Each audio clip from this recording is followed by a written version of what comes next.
Araky ny hitany be sy ny maro dia nanendry Praiministra Vaovao I Madagasikara tamin'iny andro ny omaly iny. Vantany vaovao tendry izay Praiministra izay ka nampahafantarana be maso dia raikitra sahady nitsikera sy ny fanehoan-kevitry ny sasany etsy sy roa mahakasika an'izay Praiministra Vaovao izay. Ka ny pisipitsony mahakasika an'izay ny fakafakaina amintsika ato anatin'ity video ity ka manasantsika rehetra anaraka an'ity video ity hatramin'ny farany. Aza dino ny milaiky ny video antsika ary tsarovy hatrany miabone amin'ny chaîne antsika mba ahafahanareo manaraka tsy tahapaka ny video izay lefa nahita isan'andro. Tsy ampendrela moa isika fa avy hatrany tonga dia vavany ndao ary.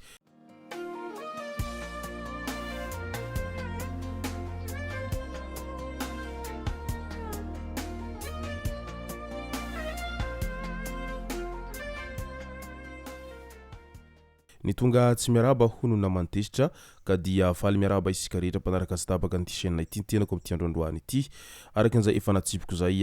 dia ny fanolorana Praiministra tamin'iny andro ny omaly iny izay niteraka resabe amin'izao fotoana izao izay no tanterana amintsika ato anatin'ity video ity. Toy ny firenena rehetra I Madagasikara rehefa misy ny mpitondra vaovao dia tsy maintsy miroso amin'izay fanendrena Praiministra Vaovao izay mba hampandeha ny raha rehetra izay raharaham-pirenena moa izany mazava ho azy. Efa tao anatin'ny andro maromaro isika zay no niandry an'izay fanendrena Praiministra izay ary samy nandefa vinavina avokoa ny rehetra tao anatin'izany rehetra izany. Ao moa ireo zay mieritreritra ireo mpanao politika efa teo ihany no atolotra amin'izay Praiministra izay. Ao indray ireo olona izay mangataka sy mitady ny olom-baovao mihitsiny izay mbola tsy tao anatin'ny raha politika mihitsiny no atolotra ao anatin'izay Praiministra izay mba hialana amin'izay hoe fiverenany izay adiny teo aloha ihany sy no miverimberina ka izay indrindra no isan'ny tsy mampandroso any Madagasikara efa hatramin'izay ka hatramin'izao. Natao moa izany rehetra izany satria ny malagasy tena efa leo tanteraka an'ity resaka fanjanahana ankolaka ity.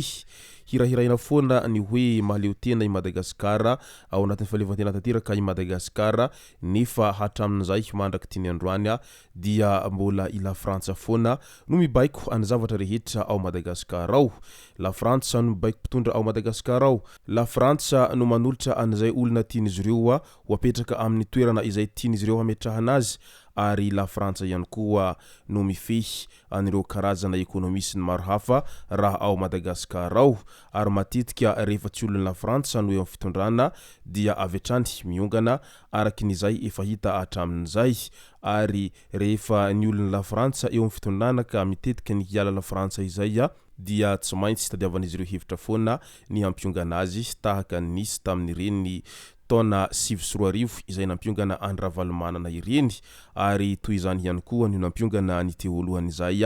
satria la Frantsa foana matetika ao ambadika an'ireny rehetra ireny ary isan'ny tena tsy nampandroso any Madagasikara izany rehetra izany ary isan'ny nahatafalatsaka ankady any Madagasikara. Ka izay indrindra no nahatonga anivoaka marobe izay nanao fitokonana tamin'iny nanomboka ny 20 ny volana lasa teo iny izay mitaky ny rafim-panovana sy mitaky ny fialana ankitsirano amin'ny fiankinandoha amin'ny la Frantsa izay satria isan'ny mampahantra isika malagasy sy ny Madagasikara izay fiankinandoha lava amin'ny la Frantsa izay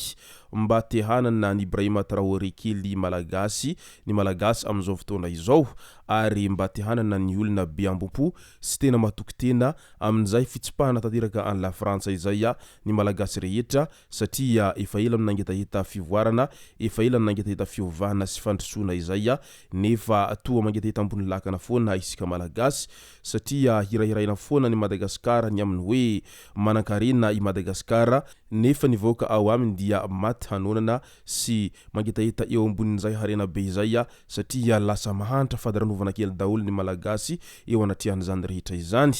Ny malagasy zay tena tompon'ny tany no lasa miafiafy ao amin'ny taniny ary ny malagasy ihany koa no tsy avela hitrandraka ireo harena beany fa rehefa ireo vahiny izay manao fanarahana amin'izay fitrandrahana ny harenan'ny Madagasikara izay dia indro avy hatrany fa mahazo taratasy alalana ara-dalàna ireo vahiny avy any ivelany izay tsy tompon'ny tany ary tsy tompon'ny Madagasikara akory nefa toa lasa manjakazaka ao Madagasikara ao ireo vahiny ireo tsy voandroany izy ty fa efa hatramin'izay no nahitana an'izay toe-javatra izay ary izay indrindra ny tena isan'ny mampalahelo ny mivoaka malagasy eo anatrihan'izany rehetra izany. satria toa mindrana ny malagasy amin'ny taniny ka izay no nahatonga ny malagasy rehetra nangataka an'izay rafim-panavana teo anatrehany izay fitondrana izay efa nisy teo hatramin'izay ary izay indrindra no nahatonga ny rehetra ny rohatra nakeny amin'ny 13 mai ao anatin'izay fangatahana fiovana izay ary izay nitsonany akeny rehetra ny mpitondra teo aloha izay Andriamatoa Andrajoely sy ireo rehetra niaradia taminy ka izay indrindra no nahatonga azy ireo niongana tamin'io toerana mafiloham-pirenena sy naharava an'izay gouvernemanta izay niarahan'izy ireo teo aloha izay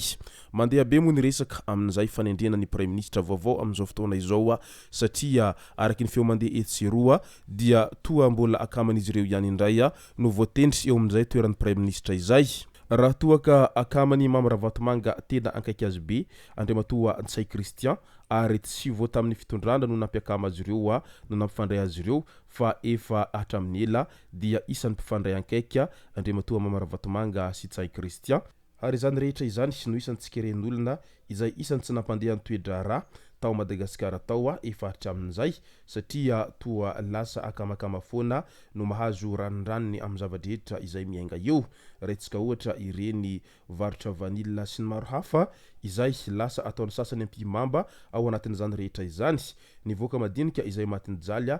nefa ny olombitsy izay tena mahazo tombotsoa ao anatin'izany rehetra izany tamin'iny andro ny omaliny amin'izay mantsy dia nanendry an'izay ho Praiministra izay teny amin'ny lampanjakana iavolohateny ireo rehetra izay ao anatin'ny fitondrana amin'izao fotoana izao ka voatendry tao anatin'izany Andriamatoa Rajaonarivelo Herintsalama izay ho Praiministra vaovao amin'izao fotoana izao izay voatendry Praiministra vaovao ho an'ny Madagasikara no sady lehiben'ny gouvernemanta vaovao moa izany mandritra n'ity fiadidiany fanavaozana Republikan'ny Madagasikara izay tarihan'ny filoham-panjakana ny Olon'Ny Randrianirina Mikael ity araky ny fampahafantarana tamin'iny andro ny omaly ariva iny vantany vao nandreany zany sy ny rehetra dia samby talanjona sy ketraka avokoa ary misy dia tena efa kivy tanteraka teo anatrehany izany rehetra izany tsy miova ny tolona hoy ny mpianatra mitaky ny hisiany fanovana rafitra toy ny faleovatenam-paritra ary ny fitonjaram-pahefana tena izy tsy ekena ihany koa ny fisiansolotena izay tsy niera tamin'ny be sy ny maro manoloana an'izany rehetra izany ao ihany koa ny fanehoan-kevitra ndry Lazara Zaferson izay tao mipejiny tao ny laza hoe raha ho isy fiovana eto amin'ity tany sy ny firenena dia hiverina hanala CP aho raha izao zava-misy ankehitriny zao no hodinihana lalina ho izy satria isan'ny tsy mankasitraka an'izay fanendrena ny Praiministra vaovao izay mo ny tenany raha izay fanehoan-kevitra izay nataony izay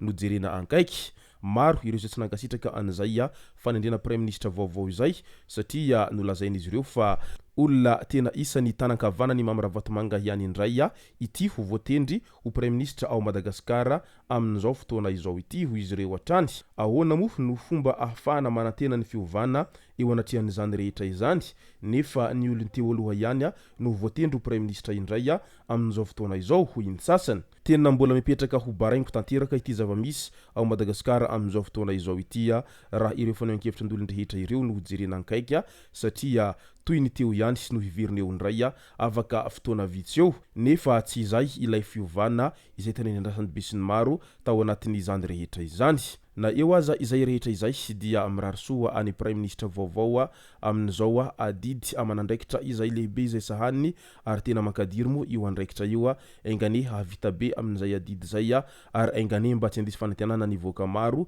izay nahatonga anao amin'io toerana io izay moa no masaka azona roso tao anatin'ity vidéo ity tomoko lasy tomoko vavy misaotra antsika rehetra nanaraka an'ity vidéo ity hatramin'ny farany aza dino fidimy like ny vidéo antsika ary tsarova trany miabone amin'ny chaîne antsika mba hafanareo manaraka tsy tapaka ny vidéo zay lefa neto sanandro tomoko lasy tomoko vavy mankasitraka dia mirarisoa